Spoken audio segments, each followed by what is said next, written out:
Hey, salut la compagnie, j'espère que vous allez bien. Steve ici. Ben voilà, nous y voilà déjà. Notre première vidéo dans laquelle je vais vous partager le premier obstacle que je rencontre le plus souvent lors de mes accompagnements.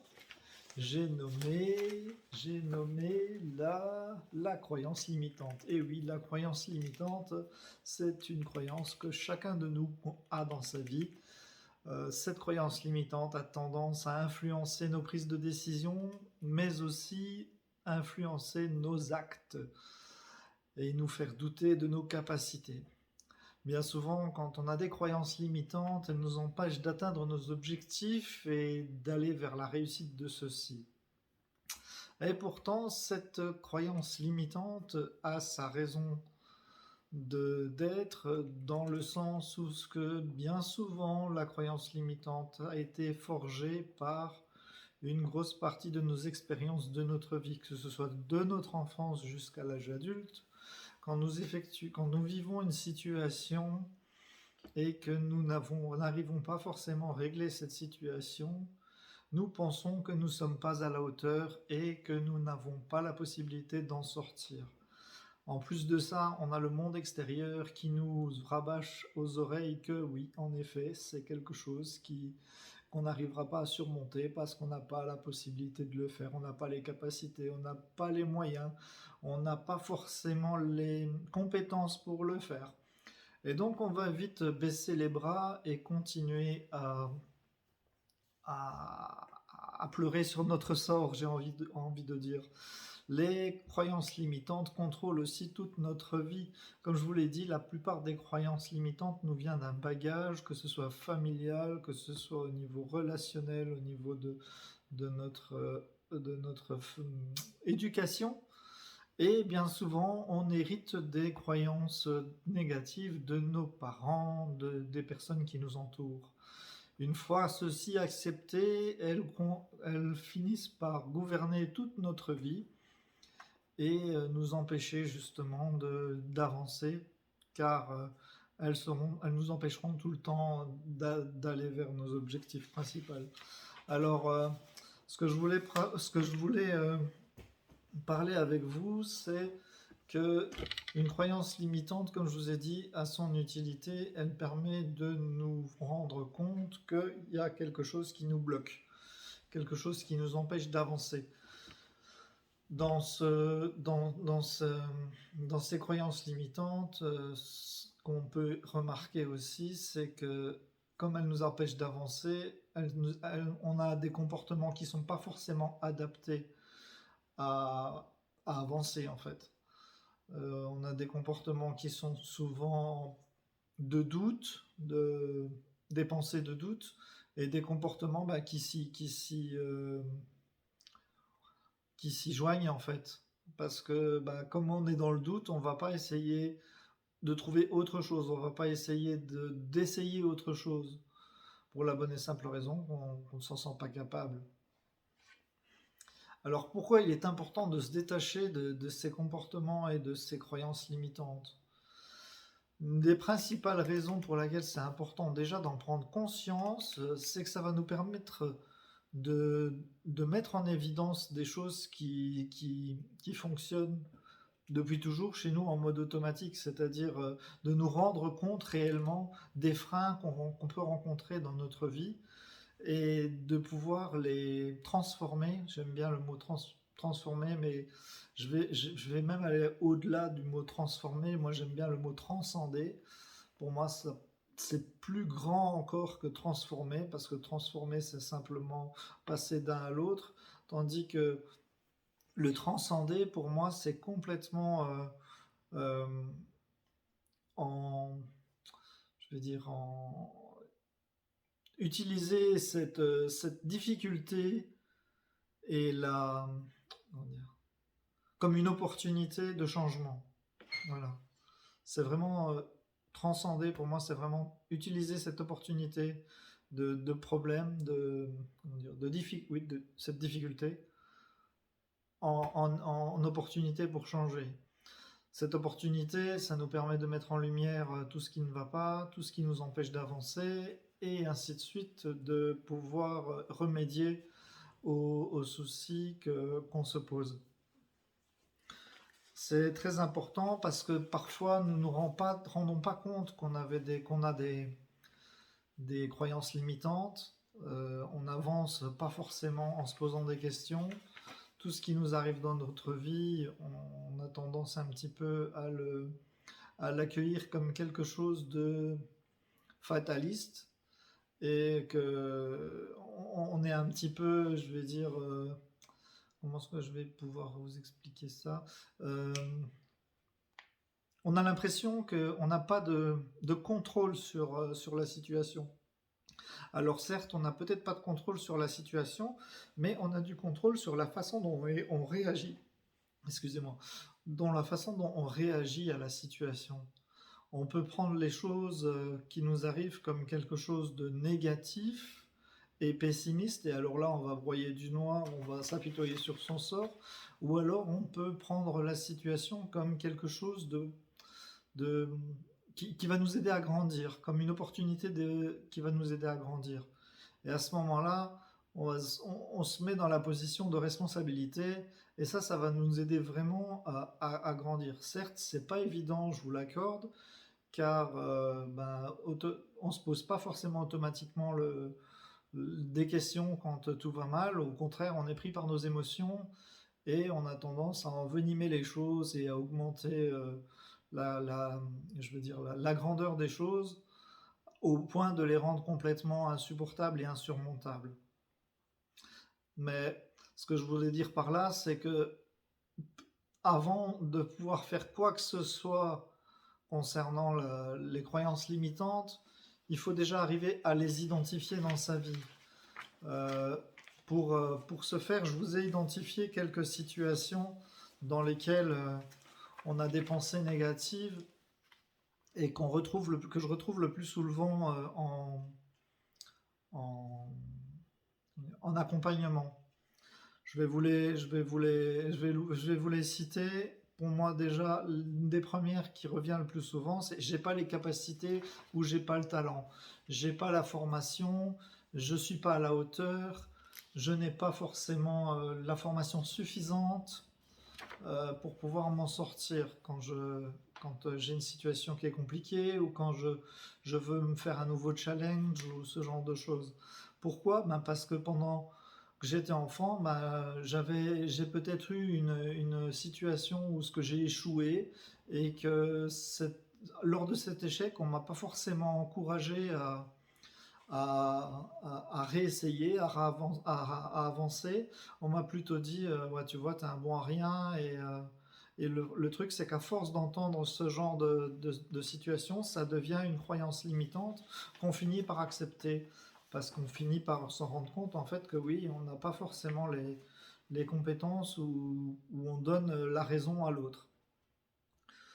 Une autre qui vient assez souvent, c'est je suis pas fait pour ça. Quand une problématique arrive dans la vie, bien souvent les personnes se sentent comment dire, un- un- allez, se sentent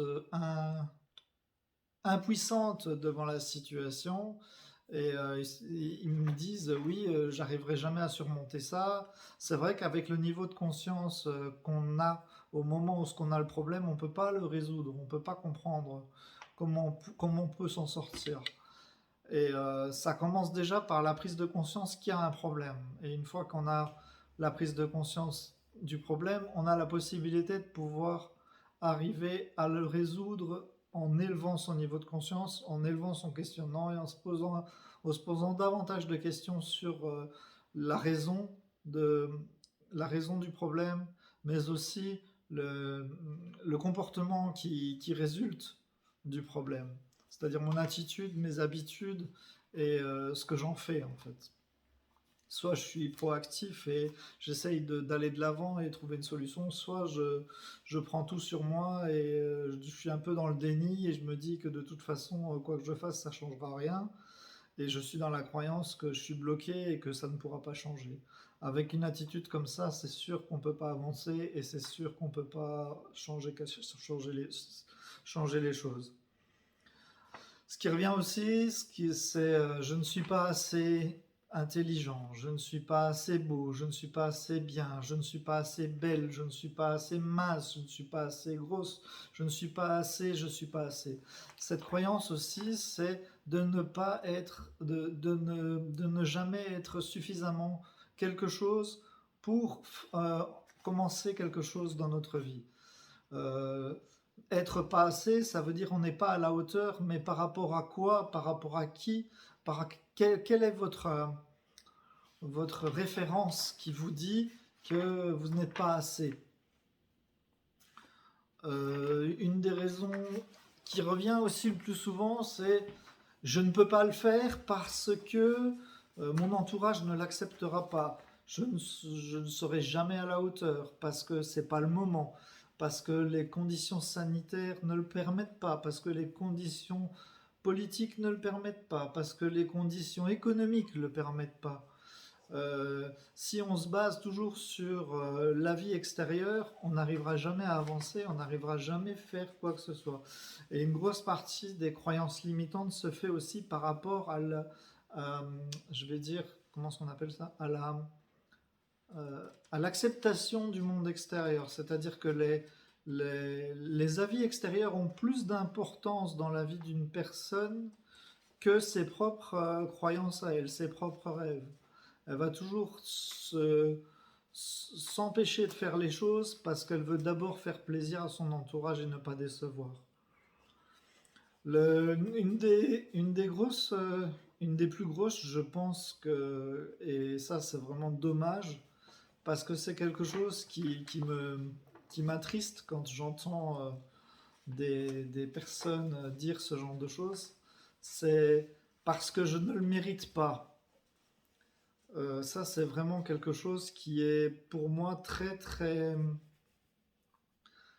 difficile à entendre parce que ça veut dire en fait, en quelque sorte, que la personne s'imagine ne pas avoir le droit de vivre une vie heureuse, ne pas avoir le droit de vivre équilibré, de ne pas avoir le droit d'être aimé, de ne pas avoir le droit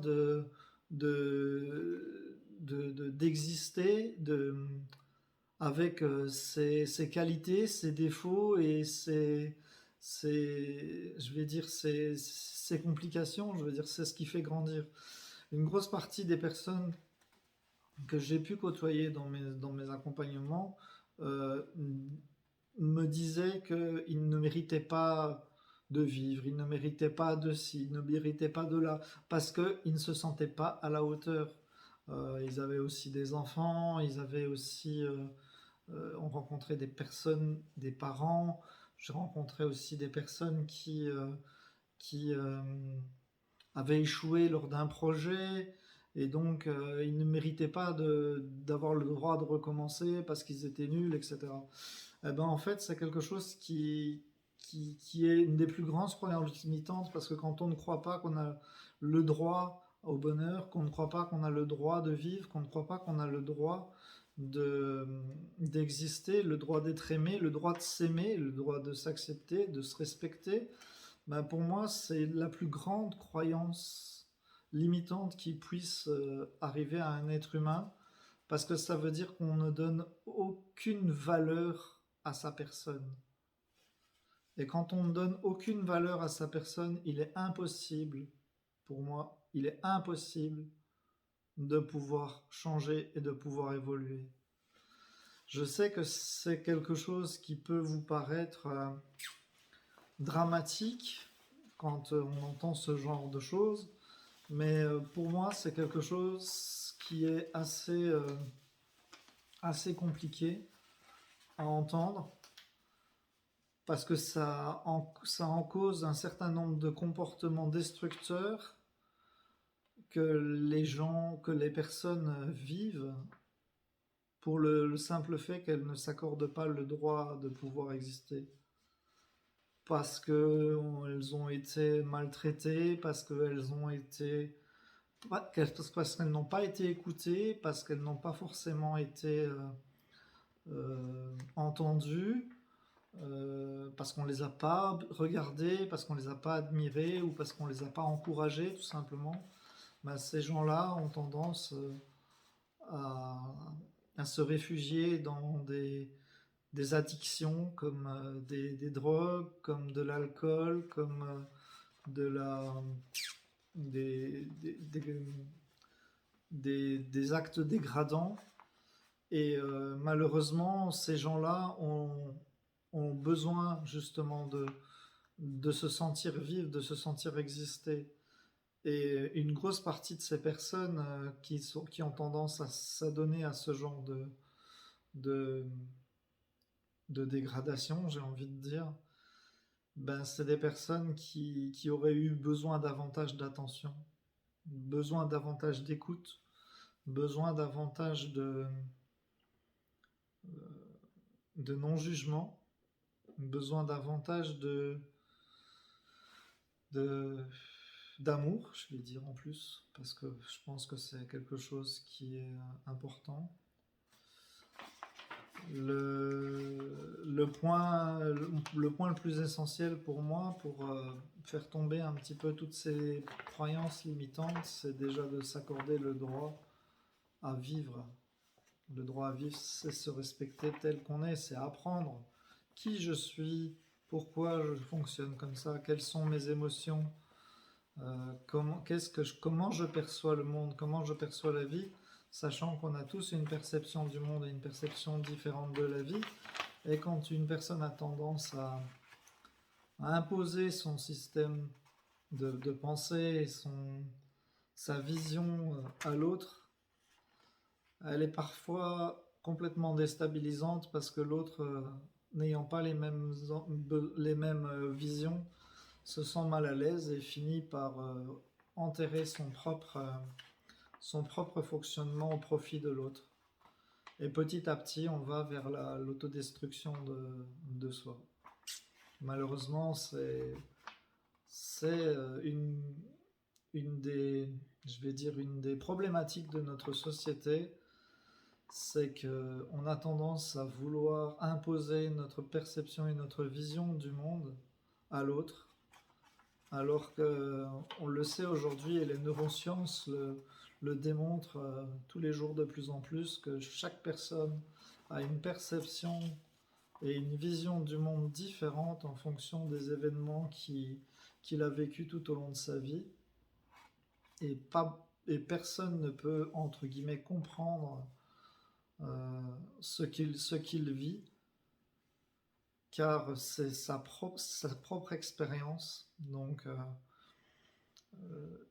ce qu'on peut faire, c'est l'écouter, l'entendre et, je vais dire, encourager la personne à essayer de s'en sortir. Les croyances limitantes, c'est, comme je vous ai dit, ils nous influencent dans notre prise de décision, dans nos actions, ils nous empêchent d'atteindre nos objectifs, mais c'est aussi dû et essentiellement à l'influence du monde extérieur. Parce que si on n'avait pas eu ces croyances limitantes dès le départ, si on n'avait pas eu toutes ces personnes qui nous disent non, tu n'y arriveras pas, on aurait tenté les choses. On aurait au moins essayé. Après, comme je vous dis lors des dernières vidéos, les personnes, quand on vous dit ne fais pas ça, c'est pas forcément dans une mauvaise intention, c'est parce qu'elle a peur que vous échouez et que vous soyez malheureux parce que vous échouez. C'est pas forcément dans une mauvaise intention. Mais il arrive aussi que des personnes ne soient pas forcément bien intentionnées.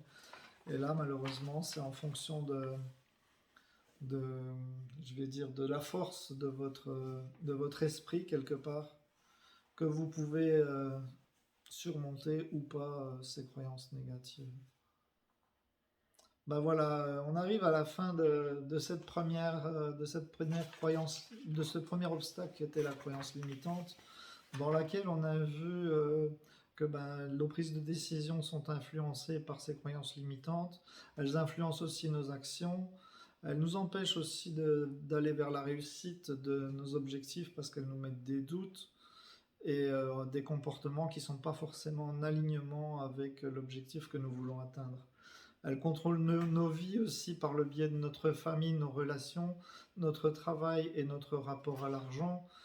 Et bien entendu, ben, comme tout ça fait partie d'une société, euh, notre, notre, nos croyances limitantes sont reliées également à notre vision sociétale, personnelle.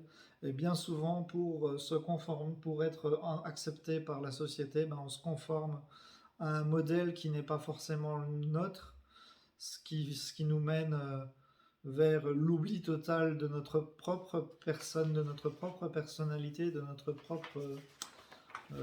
propre individualité, et on ne se pose pas forcément de questions et on avance avec les croyances qu'on n'arrivera jamais à faire autrement parce qu'on n'a pas appris à faire autrement.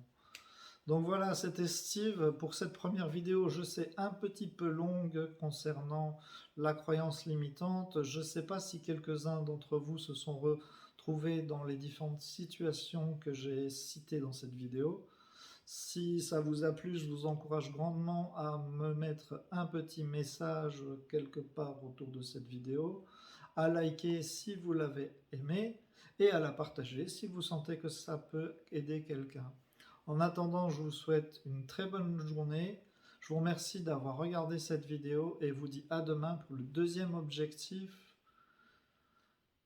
pour le deuxième obstacle qui sera, vous le saurez demain. Allez, je vous souhaite une excellente journée et je vous dis, n'oubliez pas, on avance quoi qu'il arrive. Ciao les gars.